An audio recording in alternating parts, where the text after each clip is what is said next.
সবকটা ছবি 50 টাকা। মাঝে একটা বই ছিল না, বই বিক্রি করতে জন্মদিনের সময়, নাম ও বই লিখতে পারবে না।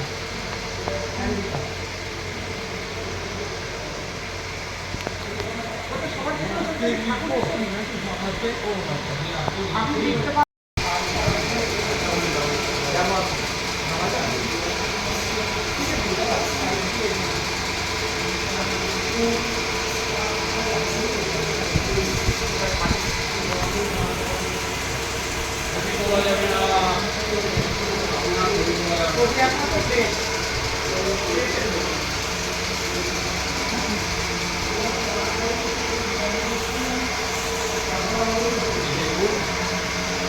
জন্মস্থানে ছবি নিতে পারবেন। জন্মস্থানে মূর্তি আছে, জন্মস্থানে যাবেন, মূর্তি আছে।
আজকের আনন্দ বন্দে মাতরম এবং তার ইতিহাস।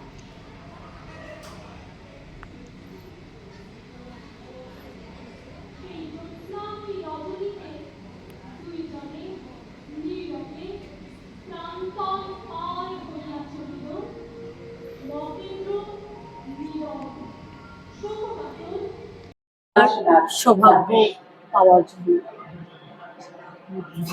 ওনার যে আদর্শ আমাদেরকে দিকে দিকে সর্বদিকে আমাদেরকে অনুপ্রেরিত করেছে। আমরা চাই বঙ্কিমচন্দ্রের যে আদর্শ ছিল, আছে এবং বছর পর বছর থাকে, এই ঐতিহ্যকে বজায় রাখতে হবে আগামী প্রজন্মের স্বার্থে।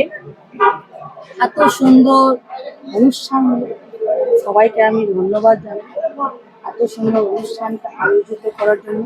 তথ্য সংস্কৃতি জেলা পক্ষ সমস্ত পক্ষগণকে, এবং এসে অনেক কিছু দেখলাম।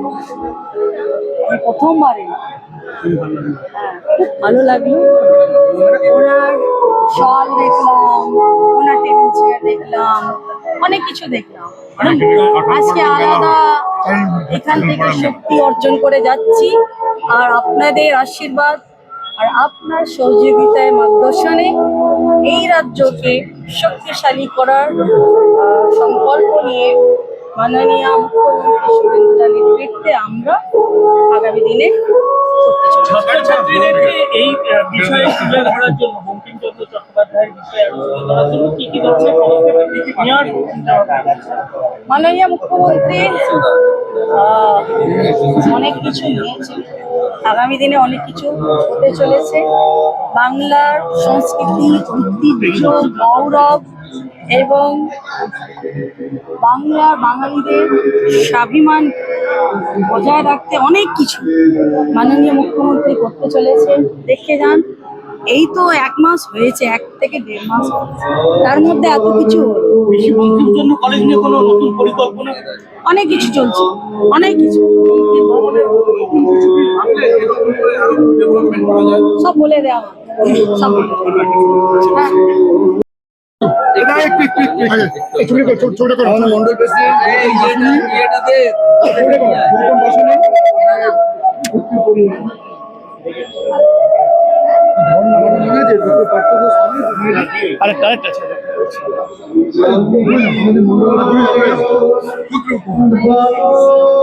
পিছিয়ে যাবেন একটু।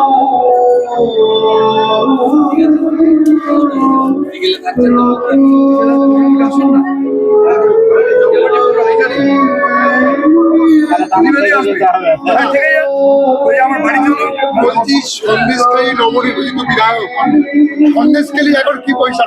এখন তো পুরো ঠান্ডা হয়ে গেছে, গুন্ডা দমন হয়ে গেছে। আগে থেকে অনেকটা ঠান্ডা হয়ে গেছে, দুই একজন একটু উকি মারছে, কিন্তু তারা আমাদের যে বিধানসভা চলছে তার থেকে আমাদের যে বার্তা গেছে সেই বার্তায় একেবারে স্তব্ধ হয়ে গেছে। তারা জানে সন্দেশখালীটা এখন সন্দেশখালীবাসীদের, আর সেখানে জয় হয়েছে বললে মাতৃশক্তির সত্যনিষ্ঠার জয়, এটাই তারা এখন শান্ত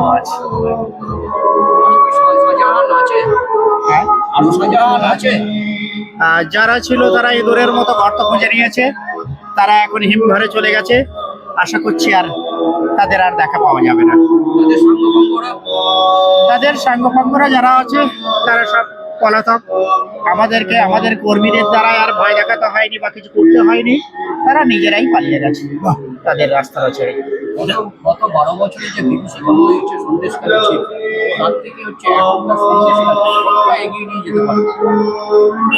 দেখুন, যা গেছে গেছে। এটা ছিল কোনো একটা অভিশপ্ত রাতের দুঃস্বপ্ন।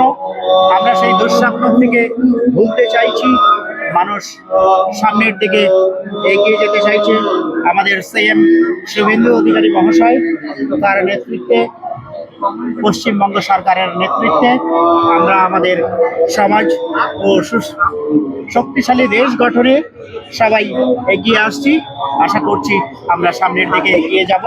সন্দেশখালীবাসী তথা পশ্চিমবঙ্গবাসীর মুখে হাসি ফুটবে, তারা সবাই সহ অবস্থান করবে একসাথে, এটাই আমাদের কাজ।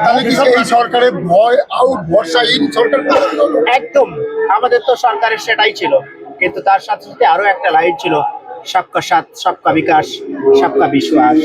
সেই মন্ত্র নিয়েই আমরা চলছি। আমাদের অবশ্যই কিছু কিছু হয়তো এখনো সেই তারা যেন কোনো এক নিদ্রায় আচ্ছন্ন হয়ে আছে, কিন্তু ধীরে ধীরে প্রত্যেকটা প্রান্তিক মানুষের দরজায় আমি পৌঁছে গেছি। ধীরে ধীরে ওগুলো কেটে যাবে। আমাদের জনকল্যাণ যে শিবিরগুলো হচ্ছে তার মাধ্যমে আমরা দেখছি সেগুলো কেটে যাচ্ছে ধীরে ধীরে। সন্দেশখালীবাসী আবার সেই সন্দেশখালীতে ফিরছে। দেখুন, আমাদের সন্দেশখালী তথা পশ্চিমবঙ্গে নারী সুরক্ষা একটা বিশাল ব্যাপার। সেটা তো দেখছেন নারীদের কেমন ভাবে সুরক্ষিত করা হচ্ছে। নারীদের সুরক্ষিত থেকে যারা এই সব দুর্নীতিগুলো করছে, যারা ভয় দেখাচ্ছে, আমরা একদম সমূলে উৎপাটিত করতে চাইছি, যাতে নারীরা তাদের স্বাধীনভাবে চলাফেরা করতে পারে, সেটাই আমরা চাই।